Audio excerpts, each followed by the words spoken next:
State में एक state आया था जिसमें ओशो ने कहा था कि मैं तुम्हारे तमाम गुरुओं से सावधान रहा हूँ और तुम मेरे सभी शिष्यों से सावधान रहना। तो ये किस तरह से सावधान रहने की बात की समझ नहीं पा रहा हूँ। मैं तुम्हारे तमाम गुरुओं से सावधान रहा था, हाँ, तुम मेरे सारे शिष्यों से सावधान रहना। वाह, हाँ, ये एक बुद्ध पुरुष ही कह सकता है जो जागा हुआ है। समझो जरा इसे।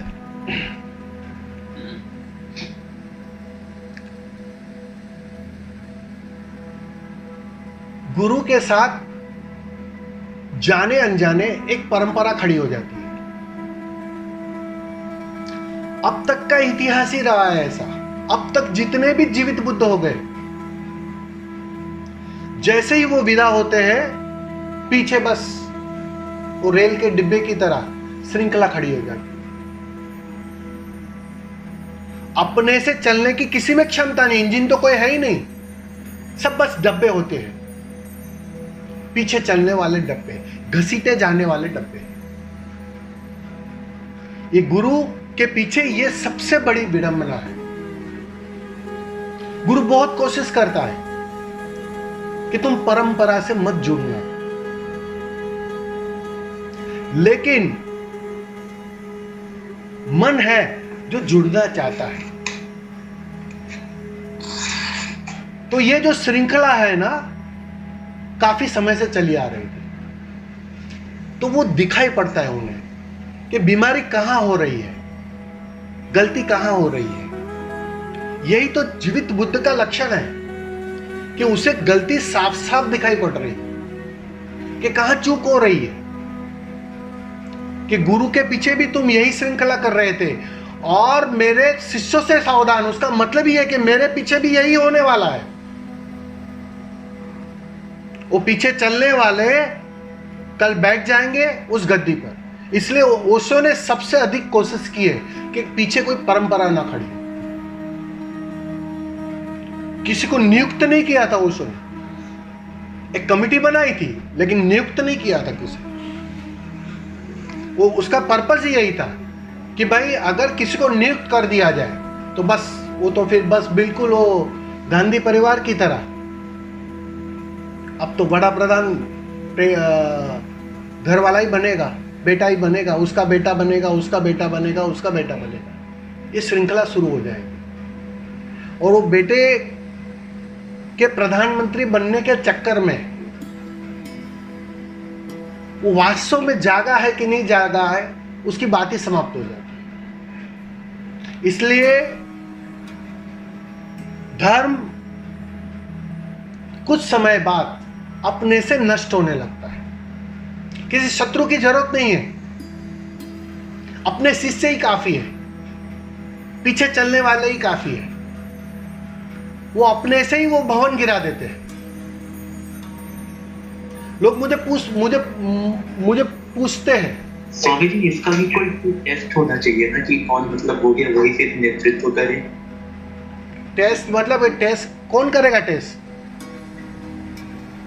वही सोचने वाली बात है। हाँ, टेस्ट करेगा कौन? भ्रष्ट लोग अगर लोगों देखो, मुझे बहुत सारे लोगों के प्रश्न आते हैं कि स्वामी जी कुछ करिए, आश्रम बिक रहा है, आश्रम की जगह जा रही है, उसके बारे संदर्भ में कुछ करिए। कुछ आप तो बहुत सारी बातें करते हैं। मैं बोला आश्रम बचाकर करोगे क्या?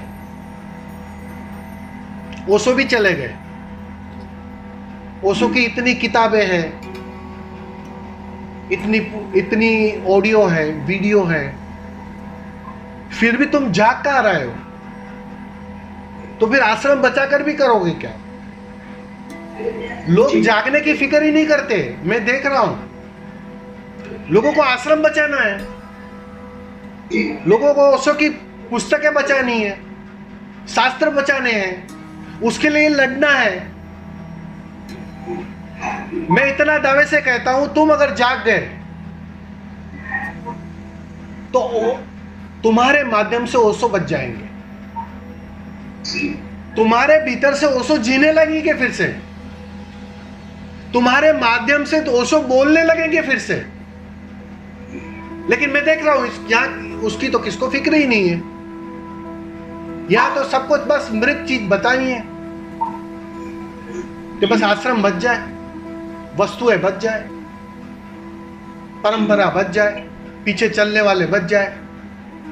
इस अर्थों में ही कहा है कि मेरे शिष्यों से सावधान रहना, क्योंकि वो दिखाई पड़ता है उन्हें कि मैं शिक्षक को पता रहता है कि किस प्रकार के स्टूडेंट को लेकर वो पढ़ाई करवा रहा है। उससे बात साफ होती है कि जो पहले भी गलती हुई वो वापस गलती हो जाएगी।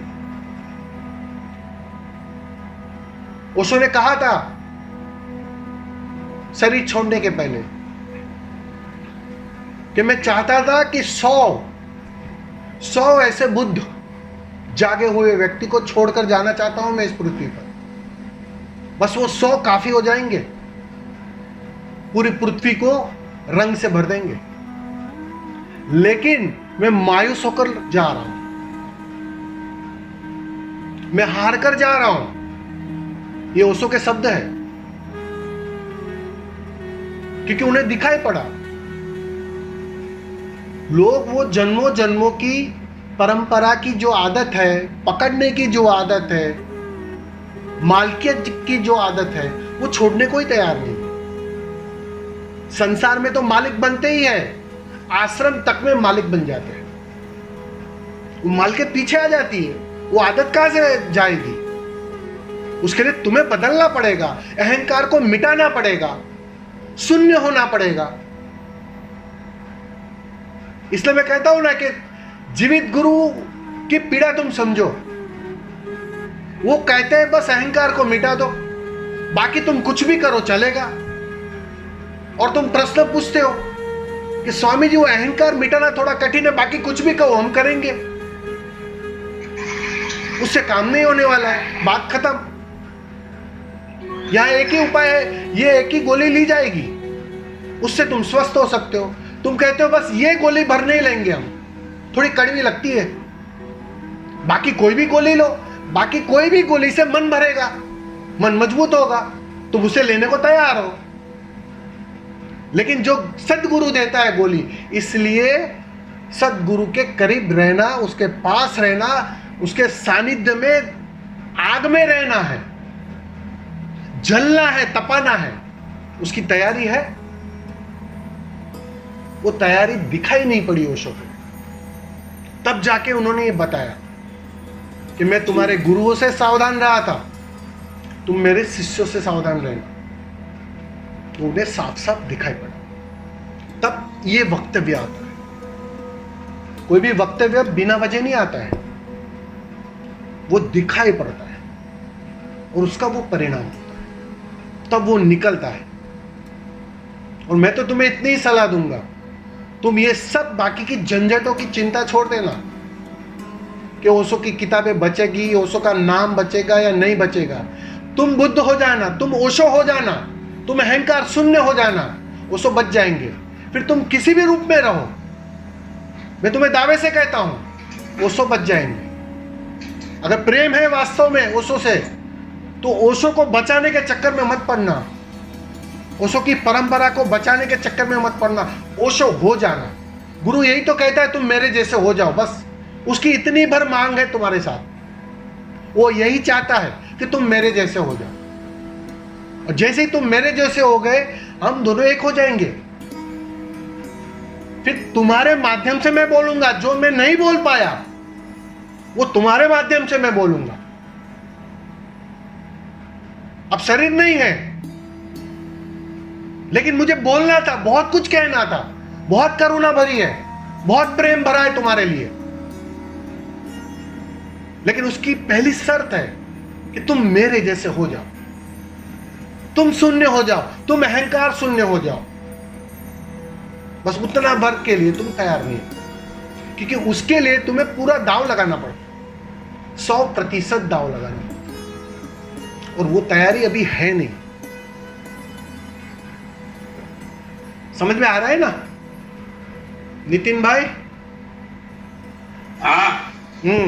એટલે आज समझ में आ उसके लिए कहा है ओशो ने कि तुम सावधान रहना, तुम इस परंपरा और ये श्रृंखला के चक्कर में मत पड़ना, वरना वो चक्करों में तुम पड़ जाओगे तो जो असली काम था मेरे पास आने का, जुड़ने का, वो तो कहीं किनारे पे रह जाएगा। मतलब तुम डॉक्टर के पास जाओगे, अपनी बीमारी को तो साइड पर, उसकी बात ही ना, चर्चा ही नहीं करोगे और बहुत सारी चर्चा कर लोगे, तो फायदा क्या है? तुम्हारी असली बीमारी जानी चाहिए, तुम स्वस्थ होने चाहिए, वो है असली बात। गुरु के पास हम जाते ही इसलिए है ना कि बीमारी से हम स्वस्थ हो जाए। स्वामी जी, ये है कि हमेशा ओशो से विज्ञान में जो सन्यासी जो माला जो है, वो माला को पहन के रखना चाहिए ना, मतलब वो नहीं पहनना से भी चलेगा ना क्या?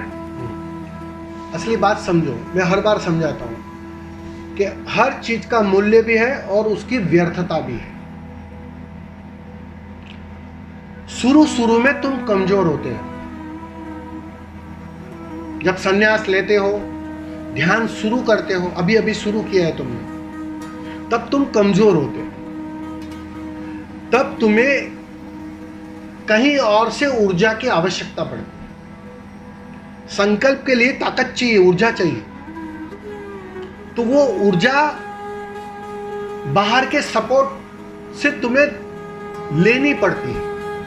वो चाहे रोप पहनो, चाहे माला पहनो, चाहे पिरामिड में ध्यान करो, चाहे कोई विधि करो, कुछ भी करो, किसी भी माध्यम से कोई माहौल पैदा करो, वो सब बहाने होते हैं क्योंकि तुम कमजोर हो, तुम्हारा संकल्प अभी कमजोर है, तुम्हारी अपनी कुंडलिनी, अपनी शक्ति जगी नहीं है। अब जैसे जैसे इन सब सहारे को लेते हुए तुम ध्यान में गहरे उतरते हो, कुंडलिनी को एक्टिव करते हो, जगाते हो, वैसे वैसे वो कुंडलिनी का खजाना उभरना शुरू होता है, ऊर्जावान होने लगते हो तुम। मतलब तुम अपने भीतर से ही उस ऊर्जा को प्रकट करने लगते हो, ताकतवर होने लगते हो, मजबूत होने लगते हो। अब सिंपल सी बात है, अब जब तुम खुद ताकतवर हो गए, तुम्हारी अपनी क्षमता हो गई, तुम्हें बात साफ होने लगी कि जो भी ऊर्जा है वो भीतर से आ रही है, वो बात तुम्हें साफ होने लगती है, तो वैसे वैसे बाहर के सब आलंबन गिरने लगते हैं। वो गिरने चाहिए, आप समझ रहे हो? वो गिरने चाहिए, वो ना गिरे तो खतरनाक है। फिर बाद में की मैं बात कर रहा हूं कि फिर वो ना गिरे तो खतरनाक है, क्योंकि फिर तुम उस बहाने भी अटके रहोगे। पकड़ना भी है, उसका उपयोग भी करना है, उसकी व्यर्थता भी जाननी है और छोड़ देना है। बस ये है पूरा विज्ञान अध्यात्म का, ये है पूरा साइंस कि तुम हर चीज का उपयोग करो। इसलिए तुम गौर करना, ओशो के हर कथन में तुम कॉन्ट्रडिक्टरी पाओगे। वो कभी कुछ कहेंगे, कभी कुछ कहेंगे, कभी कहेंगे माला तो बहुत जरूरी है, और कभी कहेंगे माला से क्या होने वाला है, सुना है कि नहीं सुना है। कभी कहेंगे ये बहुत जरूरी है, और कभी कहेंगे इसमें बंधना मत, और तुम उलझन में पड़ जाते हो। तुम कहते तो करे क्या, करे क्या। वास्तव में जब तक बीमार हो तब तक दवाई जरूरी है, और जैसे जैसे स्वास्थ्य आएगा दवाई छूट जाएगी। इसलिए माला कीमती है,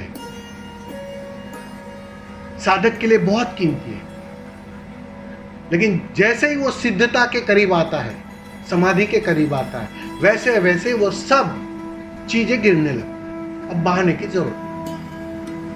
अब खुद अपने आप में वो चार्ज है, शक्तिवान है, ऊर्जावान है, तो अब उसे किसी भी बहाने की आवश्यकता नहीं, वो बात उसे साफ हो जाए। लेकिन तब तक जरूरी है, और तब तक पहनो। और अगर बाहर की बातों से, बाहर की मजाक से तुम्हें बेचैनी होती है, इसका मतलब तो तुम्हें पहनना ही चाहिए। कसोगे कैसे? अब बात समझो। तुम भरत हो, भरत को कोई गाली देता है, तुम बेचैन हो जाते हो। अब भरत माला पहनता है, कोई मजाक उड़ाता है, भरत बेचैन हो जाता है। तो बात तो वही की वही रही। तुम्हें दिखाई पड़ना चाहिए। तुम भी हंसो उसके साथ, तुम भी नाचो उसके साथ। वो कहेगा पागल हो तो उसे धन्यवाद दो कि बिल्कुल तू ही तो मुझे पहचान रहा है। तो धीरे धीरे धीरे वो अवस्था आती है, तुम्हारी सारी कंडीशनिंग गिर जाती है, सारी पकड़ कमजोर होने लगती है। अब तुम्हें कोई फर्क नहीं पड़ता है। जिस दिन कोई फर्क नहीं पड़ता है ना, उस दिन माला निकाल देना। समझ में आ रहा है भरत? जिस दिन कोई फर्क नहीं पड़ेगा, कोई कुछ भी बोले, कितनी ही मजाक करे, कितनी ही मस्ती करे, अब मुझे कोई फर्क नहीं पड़ता। और ऐसा भी नहीं है कि माला किसी दिन भूल गए तो अंदर एक नई बेचैनी शुरू हो जाए कि आज माला नहीं पहनी है, पूरा दिन खराब जाएगा, काम ठीक से होगा नहीं, ये नहीं होगा, वो नहीं होगा। मतलब माला को वो जो पंडित के धागे से बांध मत देना, वरना नई उलझन खड़ी कर लोगे, नई बीमारी खड़ी कर लोगे। फिर माला नहीं होगी तो बेचैनी आएगी। अब समझ रहे हो मैं क्या बोल रहा हूं? ये भी संभावना है। लोगों को मैंने देखा है, माला भूल जाते, पूरा दिन खराब जाता है। आज माला नहीं पहनी है, अच्छा काम करना है, कोई बड़ा काम करना है, माला पहन कर जाते हैं। मतलब उसको तुम हर कृत्य से एसोसिएट करते हो, और जितना वो एसोसिएट करोगे तो माला से मुक्त होना कठिन हो जाएगा, वो नया नशा बन जाएगा। तो वो नहीं होना चाहिए। होशपूर्ण व्यक्ति का यही तो लक्षण है कि उसे दिखाई पड़े कि दवा नई बीमारी तो नहीं ला रहा है ना, नया रिएक्शन तो नहीं ला रहा है ना। तुमको दवाई दी थी स्वस्थ होने के लिए और तुम नए रिएक्शन में गिर जाते हो। ये होता है। पकड़ना भी है, ठीक से पकड़ना है, उसकी व्यर्थता जाननी है और छूट जाना है, मुक्त हो जाते हैं। जो मार्केट में जाते हैं तो वही ऊर्जा हमसे फिर छूट जाते हैं हमसे। तो उससे बचने के लिए कोई तरीका बताइए। बातचीत वाला जब हम ध्यान करते हैं तो अपने ऊर्जा तुरंत कमा लेते हैं, ये सब कमा लेते हैं। जब बाहर लोगों से बातचीत करने लगते हैं, जब जहाँ पे भी काम करने लगते हैं, तो वही ऊर्जा हमारे फिर स्कूलों होती जाता है कि ये हो जाता है। वही ना, जब शुरू में ध्यान करते हो ना, तब तुम कमजोर होते हो, मन मजबूत होता है। अब मन जितना मजबूत रहेगा तो वो जैसे ही वो अवस्था आएगी ना बाहर की, तो उसमें वो फिसल जाएगा। जैसे जैसे तुम ध्यान गहरा होते जाएगा, तुम शक्तिशाली होते जाते हो, तो तुम ऊर्जावान होते जाते हो। और जितनी ऊर्जावान होते जाओगे तो वो बाहर फिसलने की संभावना कम होते जाएगी, बाहर बेचैनी आने की संभावना कम होते जाएगी। वही बात है। तुम सिंपल सी बात समझो, जब तक तुम मन में हो, और मन में कब से हो? जन्मों जन्मों से हो। अब वो आदत को तोड़ना है, तो वो आदत को तोड़ने के लिए तुम्हें विधियां दी गई, प्रयोग दिए गए, एक नई दिशा दी गई। और जैसे जैसे तुम वो भीतर की दिशा में चलते हो, तुम अपनी ऊर्जा को जागृत करते हो, कुंडलिनी को एक्टिव करते हो। इसलिए हम कहते नहीं शुरू में कुंडलिनी जागृत करनी है, ये शब्द सुना होगा आपने। तो चोट लगती है, तुम्हारी उस कुंडलिनी पर चोट लगती है, और जितनी वो चोट लगती है, वहां जन्मों जन्मों से जो सोई है ताकत, ऊर्जा, वो जगने लगती है, वो फैलने लगती है। और जितनी वो फैलती है, उतने ही तुम बलवान कॉन्फिडेंट होने लगते हो। और फिर जितने कॉन्फिडेंट हो जाओगे तो सीधी सी बात है, अब कैसा डर? अब तो भीड़ के बीच में ध्यान जारी रहेगा, मस्ती जारी रहेगी, वो अवस्था जारी रहेगी, वो कॉन्फिडेंस आ जाता है। बुद्ध पुरुष और एक साधक या साधारण व्यक्ति के बीच में अंतर इतना ही होता है कि इनको फुल कॉन्फिडेंस होता है, क्योंकि अनुभव यही कह रहा है, ऊर्जा यही कह रही है। और जब नया नया कोई व्यक्ति होता है तो डरता है कहीं गलती ना हो जाए, कहीं भीड़ में, इसलिए तो लोग जैसे ही भीड़ से भागते, साधक को देखा है ना, वो भीड़ से डरते कि भीड़ में नहीं जाना है, भीड़ में जाऊंगा तो ऐसा हो जाएगा, मैं कमजोर हो जाऊंगा, वो जो थोड़ी बहुत ऊर्जा इकट्ठा हुई है वो ऐसे ही चली जाएगी, व्यर्थ हो जाएगी। डरते हैं ना लोग, भीड़ में जाने से डरते, उसकी वजह यही होती है क्योंकि वो आदत गहरी नहीं है अभी, वो ऊर्जा जगी नहीं, वो ताकत आई नहीं है अभी। लेकिन वो जब तक नहीं आती है तब तक ये करना पड़ता है, तब तक वीडियो से गुजरना पड़ता है। एक बार ऊर्जा बिल्ट हो गई फिर कोई चिंता नहीं, फिर तो परिणाम आता है। ख्याल में आ रहा है?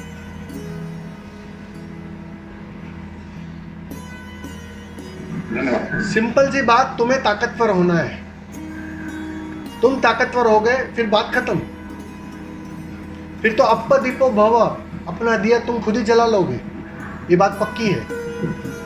यहां किसी के सहारे दिया जलता ही नहीं है। गुरु तो सिवाय इशारे के कुछ करता ही नहीं है। इशारा कर सकता है, अपने अनुभव शेयर कर सकता है, बांट सकता है, अपनी बातें कह सकता है, ताकि तुम्हें एक सहारा मिल जाए।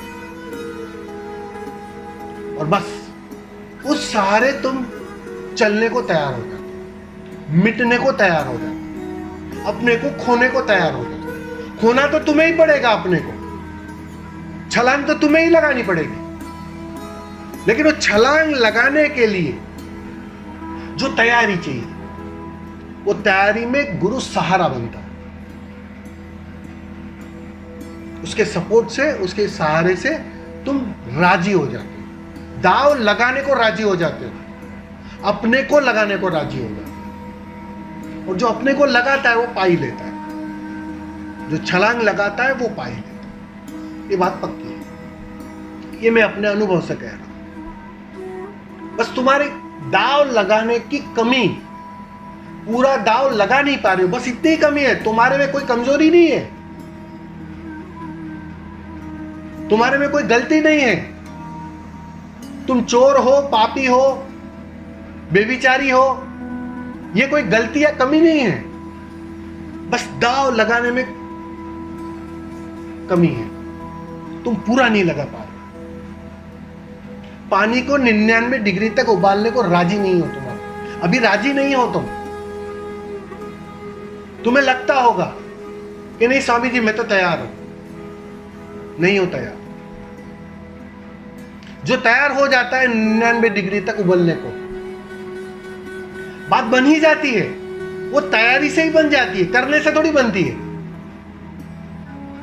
तुम्हारे करने से घटना थोड़ी घटती है, तुम्हारी तैयारी से घटना घटती है। अभी तुम तैयार नहीं हो, तुम्हारी हालत बिल्कुल उस आदमी जैसी है जो खंबे को जोर से पकड़े हुए है और कहते हैं स्वामी जी, गुरु जी मुझे खंबे से छुड़ाओ, और खंबे को बिल्कुल तुमने ही पकड़ा है, कसकर पकड़ा है, और तुम गुरु के पास जाते हो, गुरु जी मुझे छुड़ाओ, ये मन की अशांति से छुड़ाओ, ये मन की चिंता से छुड़ाओ, इस बेचैनी से छुड़ाओ। लेकिन मन को पकड़ा तुमने ही है जोर से। तैयार हो जाओ छोड़ने के लिए, तो बात तो बिना कोई सहारे बन जाएगी। वो तैयारी की कमी है, वो तैयारी जब तक नहीं आएगी बात नहीं बनेगी। मैं कितना ही बोलूं, मैं कितनी ही बातें करूं, कितने ही तुम्हें उत्तर दूं, तुम कितने ही प्रयोग कर लो, वो बात बनेगी ही नहीं। तुम्हारी एफर्ट से भी बात नहीं बनती है, बात समझ लेना। तुम समझते होगे कि मैं 1 ध्यान करता हूं, 2 ध्यान करूं, 4 ध्यान करूं तो बात बन जाएगी, तो तुम गलती में हो। या मैं अपने तरफ से पूरी कोशिश करूं तुम्हें 1 घंटा नहीं 4 घंटा समझाओ और बात बन जाएगी तो भी तुम गलती में हो।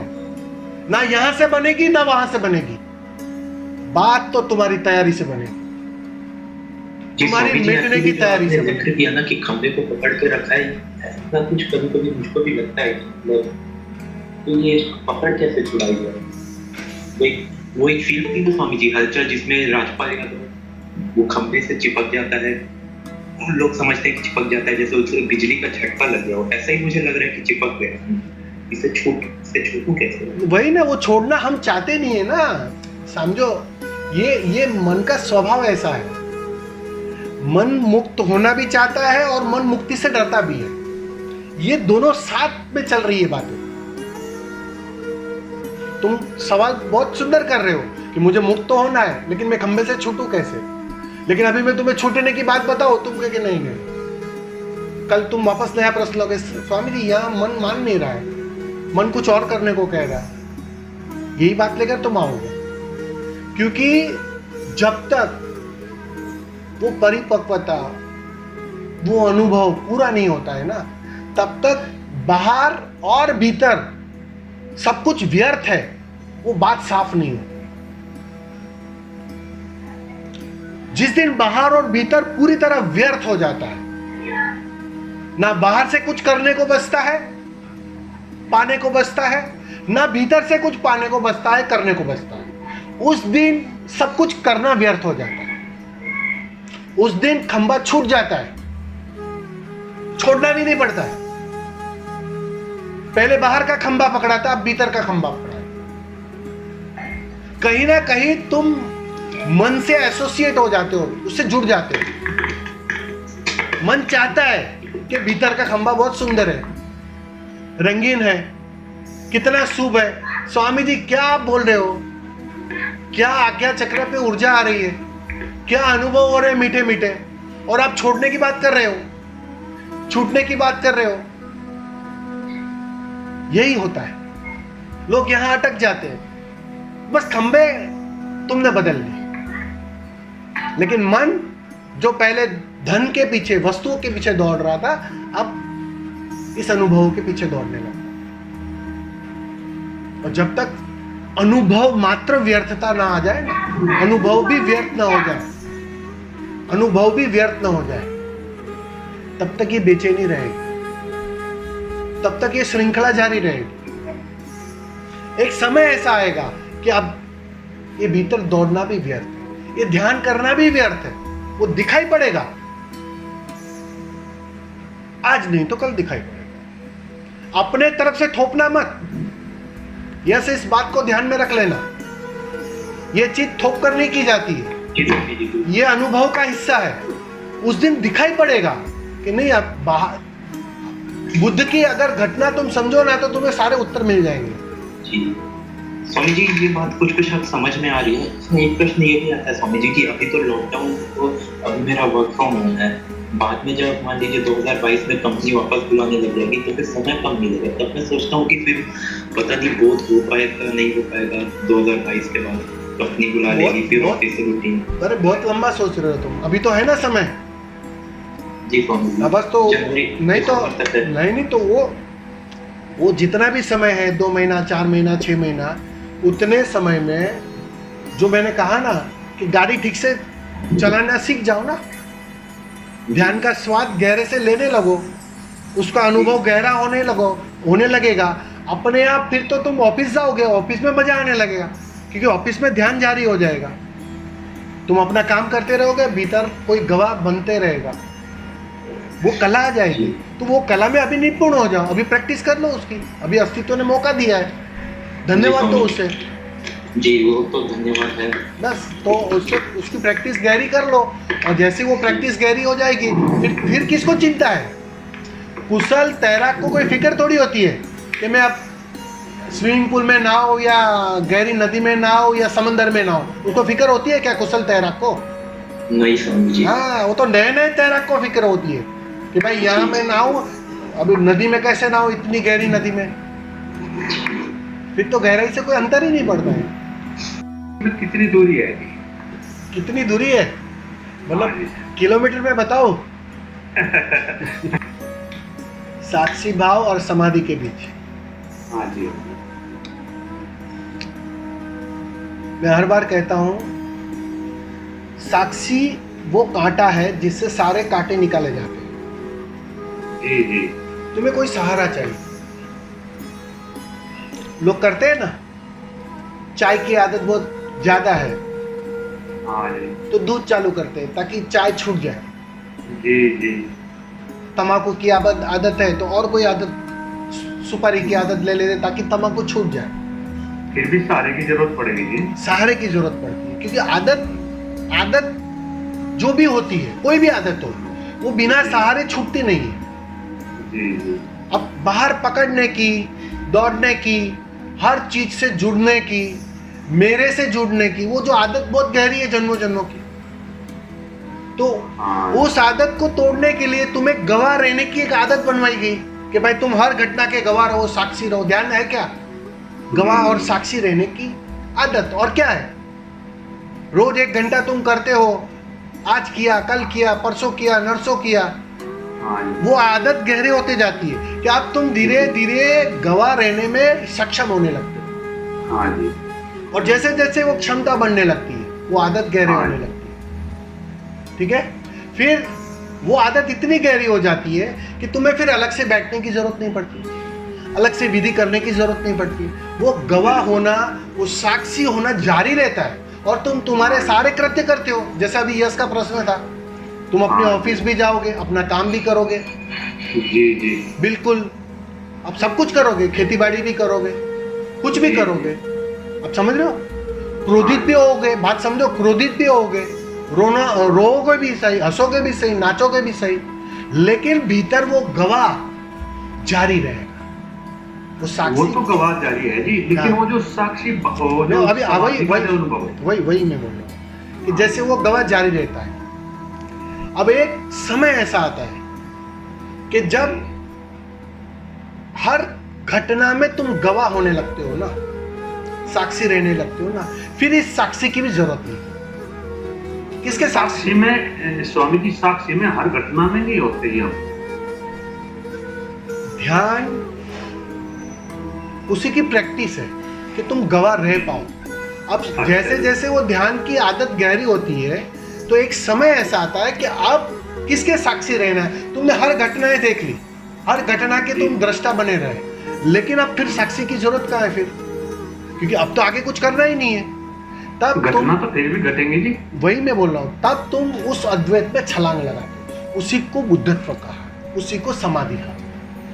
तुम मतलब बूंद सागर से एक हो जाती है, बूंद अपना अस्तित्व खो देती है। कांटा गिराना पड़ता है, साक्षी का भी कांटा गिराना पड़ता है, लेकिन साक्षी का कांटा कीमती है कब तक? जब तक वो गिराने की नौबत ना आ जाए। मतलब स्वामी जी, जो साक्षी का जो अनुभव है ये वही अनुभव समाधि का होगा या कुछ अलग? नहीं, बिल्कुल अलग होगा। हाँ जी, यही तो जी। बिल्कुल अलग होगा। साक्षी में जाने अनजाने मन बना रहता है, देखने वाला बना रहता है, दो तो बने रहते हैं ना। हाँ, देखने वाला और देखने वाला। फिर और समाधि में एक समाधान आ जाता है, वहां दो बचते नहीं, एक ही रह जाएगा जी। एक ही रह जाता है। इसलिए तो कृष्ण कह सके ना कि मैं ही सब कुछ हूं, ये चांद तारे भी मैं हूं, सूरज भी मैं हूं, मैं ही जीवन हूं, मैं ही मृत्यु हूं, मुझसे ही सब निकल रहा है। आप समझ रहे हो? वो अद्वैत में प्रवेश कर जाता है। समाधि में अद्वैत घट जाता है, साक्षी में द्वैत बना रहता है। और जब तक द्वैत बना रहता है तब तक पूरी नहीं होती बात। अद्वैत में छलांग जरूरी है। ये छलांग लगनी जरूरी है जी। वही अद्वैत की छलांगी। अद्वैत की छलांग का मतलब क्या? अब तुम ना बचे। समझ में आ रहा है? हाँ जी। अब तुम ना बचे, अब तुम ना बचे, फिर तुमसे जो भी होगा वो अस्तित्व का होगा, वो परमात्मा का होगा। फिर जो भी होगा उसके माध्यम से होगा। अब तुम्हें होश भी नहीं रखना है कि भाई मैं होश रखूं, गवाह रहूं, सच बोलूं, झूठ बोलूं। कबीर ने अपने बेटे को कहा ना, बेटा ने कहा कि क्या चोरी करें क्या हम लोगों को खाना खिलाने के लिए? अरे हाँ। तूने पहले क्यों नहीं बोला? ये पहले तूने ये बात क्यों नहीं बताई? बहुत अच्छा सुझाव है तेरा। और रात को चोरी करने गए वो, उस समाधि का अनुभव है जी। ये समाधिस्थ व्यक्ति ही बोल सकता है, क्योंकि उसको उसके लिए दूसरा है ही नहीं, वो तो मेरा ही है। वो तादात्म्य होता है। वहाँ कबीर जी के बेटे को तो शायद वो उस अवस्था में नहीं होंगे जो कबीर जी में है। नहीं थे ना, नहीं थे, इसलिए तो उसको चिंता हुई ना कि हाँ। कबीर कैसे चोरी करने को बोल रहे हैं, चोरी करने की बात कैसे निकल सकती है। इसलिए तो कृष्ण ने कहा तू मार बेफिक्री से। हाँ जी। तेरी भ्रांति है अभी भी कि तू मार रहा है, मार तो मैं रहा हूं, जीवन मरण मेरे हाथ में है, तो चिंता मत करो उसकी, तू सही है, बेफिक्री स्वामी से जी वही अवस्था है जी, सबसे सर्वोत्तम अवस्था वही है जो आप जिसका जिक्र कर रहे हो। बहुत बहुत धन्यवाद स्वामी जी।